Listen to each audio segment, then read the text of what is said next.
تو ابھی ہم لوگ ایک چیزیں دیکھ رہے ہیں نا جو تو اس سے پتہ چل رہا ہے کہ قانون تو ہمارے ملک میں ہے ہی نہیں، ہمارے ملک میں ادارے بکے ہوئے ہیں۔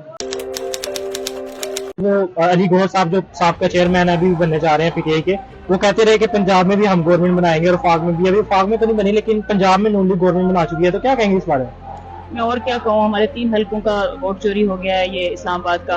اب دیکھیں کہ ہم اتنے بڑے مارجن سے ہم جیتے ہوئے تھے، لیکن صبح اٹھے ہیں تو ہم ہار گئے ہوئے تھے، رات کو ہم جیت رہے تھے۔ تو ہماری جو ابھی کے جو فرسٹ ووٹر تھے نا پوری فیملی کے، NA46 NA47 اور 48 کے، جو پہلی دفعہ جنہوں نے ووٹ کاسٹ کیا تھا، ان کا اعتماد اتنی بری طرح سے شیک ہوا ہے کہ بچے جو ہیں اس بات کو ماننے کے لیے تیار نہیں ہے کہ بھئی ہمارا ووٹ، پہلی دفعہ آپ لوگوں نے کہا کہ ووٹ ڈالو کچھ بدل جائے گا، کچھ بھی نہیں بدلا ہے۔ دیکھیں اس ملک میں کچھ بھی نہیں بدلا ہے، اس وجہ سے کہ ہم لوگ جو ووٹ ڈالتے ہیں وہ ووٹ وہاں پہنچتا نہیں ہے جہاں پہ ہم نے ڈالا ہوتا ہے۔ تو یہ تو ہمیں آئیڈیا ہو گیا نا اس بات کا کہ جو ووٹ ہم نے ڈالا تھا وہ کہیں اور چلا گیا۔ اسی طرح پہلے بھی ہوتا رہا ہوگا، ہم لوگوں کو اس چیز کا احساس نہیں تھا یا شاید اس طرف کسی نے دھیان نہیں دلایا، تو خان نے ہمیں اس طرف دھیان دلایا ہے کہ بھی آپ لوگوں کو جو اپنا حق استعمال کرنا چاہیے، پھر حق کے لیے لڑنا چاہیے۔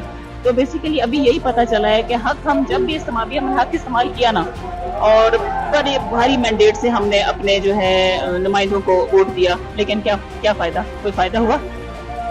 کوئی فائدہ نہیں ہوا، ہمارا ووٹ چوری ہو گیا۔ اچھا، ایک جو خان صاحب پہ ایک بڑا الزام جو ہے وہ توشہ خانہ کا ہے، تو جو توشہ خانہ کی جس بندے کو خان صاحب نے گھڑی بیچی تھی، عمر ظہور، وہ آج خبر آئی ہے کہ وہ خود ایک اشتہاری ہے پاکستان کا، اور جس میں خبر گھڑی کو چھوڑ دیں اشتہاری نہیں، کو، وہ الزام ہے۔ مجھے بتائیں کہ ان لوگوں نے توشہ خانہ کا پچھلا ریکارڈ کھول کے دکھایا تھا نا، جی تو سارے ننگے تھے نا اس کے اندر، جی تو ایک گھڑی کیوں پکڑ کے بیٹھے ہیں؟ سارا ریکارڈ کھولیں، ابھی وہ ریکارڈ جل جائے گا، ہمیں پتہ ہے۔ اچھا، اب وہ ریکارڈ جل جائے گا، سمپل۔ تو ہمیں تو پتہ ہے، پچھلا ریکارڈ کھولے سارا اور سب کا حساب کرے نا، تو پھر ہم آپ کی گھڑی والی بات کو بھی مان لیں گے۔ اور گھڑی اس کو جب مل چکی، اس کے پاس آ گئی گھڑی، اس کی اپنی چیز ہے، بیچے رکھے پھینک دے، کسی بات پہ بلیو نہیں کرتے ہم لوگ صرف ایک خان کی بات پہ بلیو کرتے ہیں۔ یہ جو میڈیا جو سب کچھ ہے، کیوں چھوڑ دیا سب لوگوں نے ٹی وی دیکھنا؟ کیوں ساروں کی ریٹنگ 0 ہو گئی؟ اس وجہ سے کہ جھوٹ پھیلاتے ہیں، پروپیگنڈا پھیلاتے ہیں، ٹھیک ہے۔ تو سیدھی سی بات ہے کہ تحقیقات کریں اور سامنے لے آئے سب کچھ، ہمیں کوئی پرابلم نہیں ہے۔ ہمارا کوئی پی ٹی آئی کا بندہ ہے، ہمارا خان ہے، اس کے خلاف ایلیگیشن ثابت ہوتی ہیں کہ پتہ چلتا ہے کہ ہاں اس نے یہ کام کیا، چوک میں لٹکا دے، ہم تو ساتھ ہوں گے۔ لیکن خان نے رول آف لا کی بات کی ہے نا، تو رول آف لا کی بات ویسے نہیں کر دی اس نے، اس کی ساری زندگی کی جنگ ہے رول آف لا کے لیے۔ اگر آپ دیکھیں ابھی ہم لوگ پولیس سے کیوں ڈرتے ہیں، ہم تھانے کچہری سے کیوں ڈرتے ہیں؟ اس وجہ سے کہ ہمیں پتہ ہے اگر ہم حق میں ہیں تب بھی ہم ہی پکڑے جائیں گے، ٹھیک ہے نا۔ تو جب ہم اس چیز کو ہم لوگ نہیں ہائی لائٹ کریں گے کہ رول آف لا ہونا چاہیے، سب کے لیے ایک قانون ہونا چاہیے، خان نے ہمیشہ سے یہی کہا ہے، ٹھیک ہے۔ اس کی تو جنگ یہی تھی کہ امیر کے لیے الگ قانون اور غریب کے لیے الگ قانون کیوں ہو۔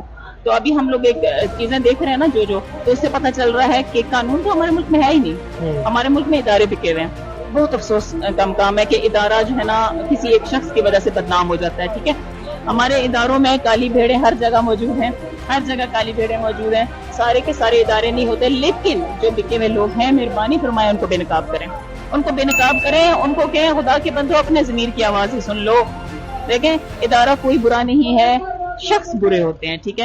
اگر میں کسی ایک ادارے میں کام کر رہی ہوں اور میں غلط کام کر رہی ہوں تو کیا میرا پورا ادارہ غلط ہے؟ نہیں، ایسا کچھ بھی نہیں ہے۔ جو ادارے کے اندر کچھ جو غلط لوگ ہوتے ہیں، کالی بھیڑیں ہوتی ہیں، ہر جگہ ہوتی ہیں، ٹھیک ہے، ان کو پکڑیں، ان کو بے نقاب کریں۔